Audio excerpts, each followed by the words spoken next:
I'm a huge fan of the original CZ Bren, and I always felt like it was an awesome rifle. That's why I was a little surprised when I heard CZ announced a Bren2.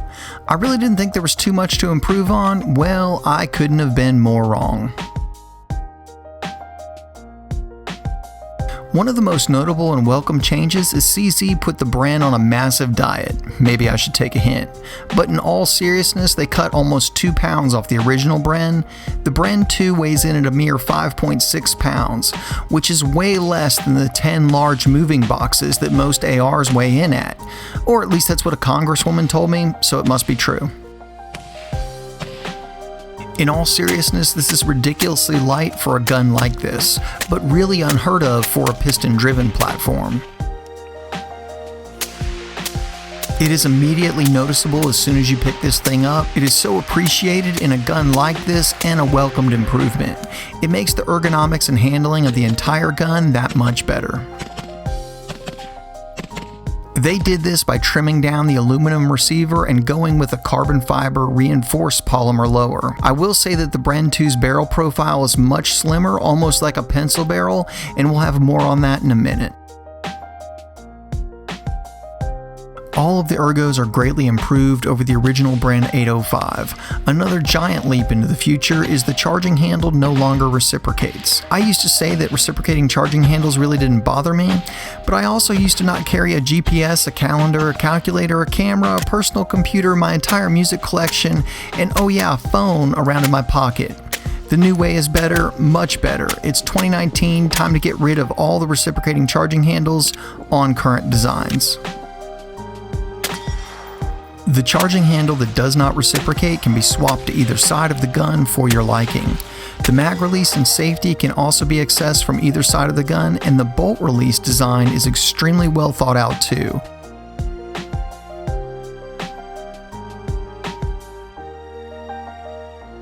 It's basically a button that can be pushed down to release the bolt inside the front of the trigger guard.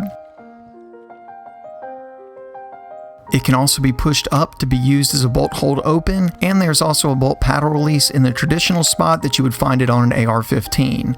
The absolute best feature of the new Bren2, since it's neither an AR-15 or an AK-47, so it should be safe from Beto. On the original Bren, you had to buy an adapter piece to allow you to attach a buffer tube so that you could brace the gun. CZ very wisely, and saving their customers a bunch of money, included a spot for a buffer tube on the rear cap of the Bren2, so it's ready to accept a bunch of different braces or stocks if you want to SBR your Bren2. The handguard on this model has one section of M-LOK at 3, 6, and 9 o'clock for attaching accessories. The handguard is also a separate piece from the receiver, so that hopefully in the future these will be swappable for different variations. The grip also feels amazing. It's nice and thin and has a really good texturing on it. The rear portion looks like it will be customizable with different inserts in the future. Basically, all of the controls are very well thought out and exactly where you'd want them to be, and this gun just feels great all the way around. I mentioned earlier that the Bren2 has a very thin barrel profile, and I was initially concerned about this for a few reasons, one being accuracy. Here's what we found. At 100 yards, it's nothing to write home about. You can easily get about 2-inch groups, sometimes a little better and sometimes a little worse. Now keep in mind that is well within what is considered acceptable accuracy for a mil-spec rifle. I decided to see how far out we could effectively get hits on a man-sized target, and while at 100 our results may not have been spectacular,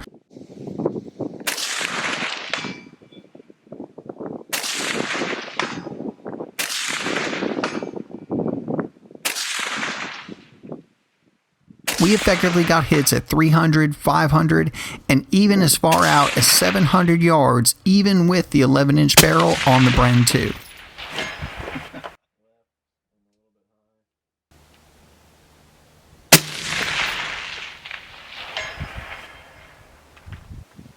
Your hold was good. You were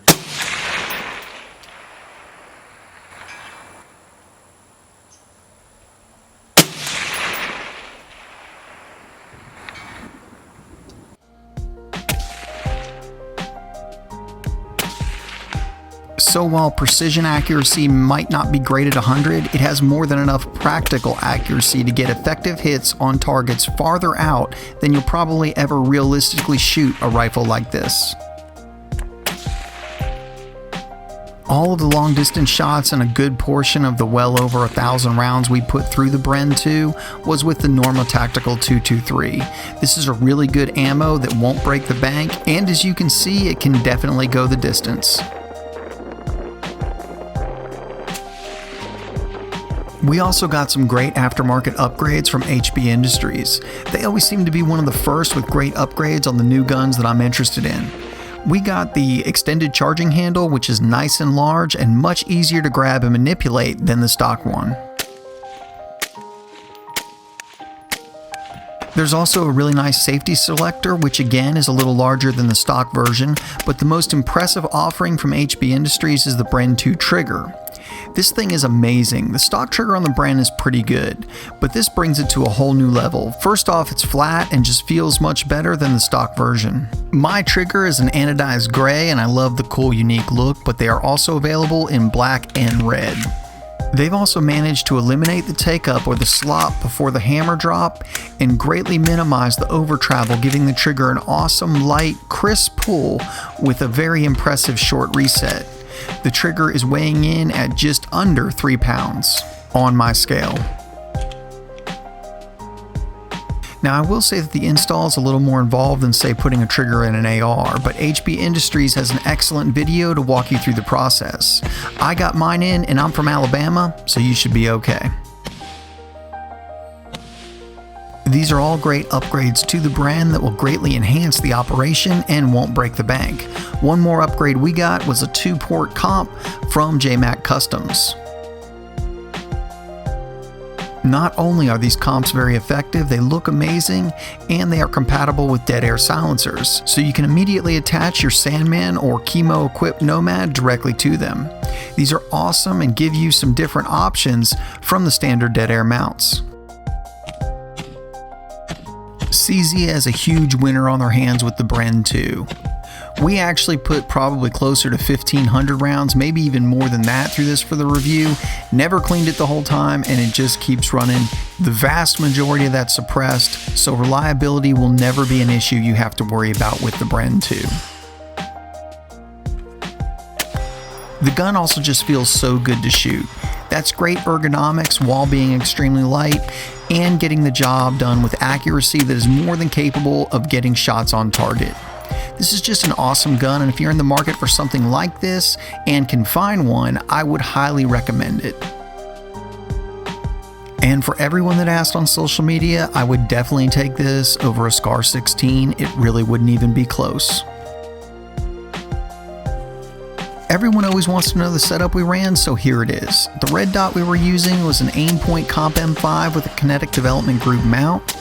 We made the longer shots with the Trijicon AccuPower 1-8 and a ScholarWorks Leap mount. For suppression, we used the Dead Air Sandman, and like everything from Dead Air, it did a great job even on the short-barreled 5.56 gun. Guys, as always, thank you so much for watching. And if you're not subscribed to the channel, go ahead and hit that subscribe button right now. We have some really big reviews coming out that you won't want to miss.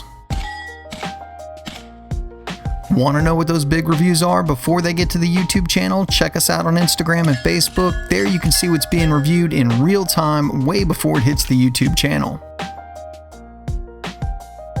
If you like what we do here on Alabama Arsenal and you want to help support the channel, the best possible way to do that is on Patreon. These videos are surprisingly expensive to make, and every little bit helps and is greatly appreciated. And guys, there's also gear available right below the video if you want to go out and represent.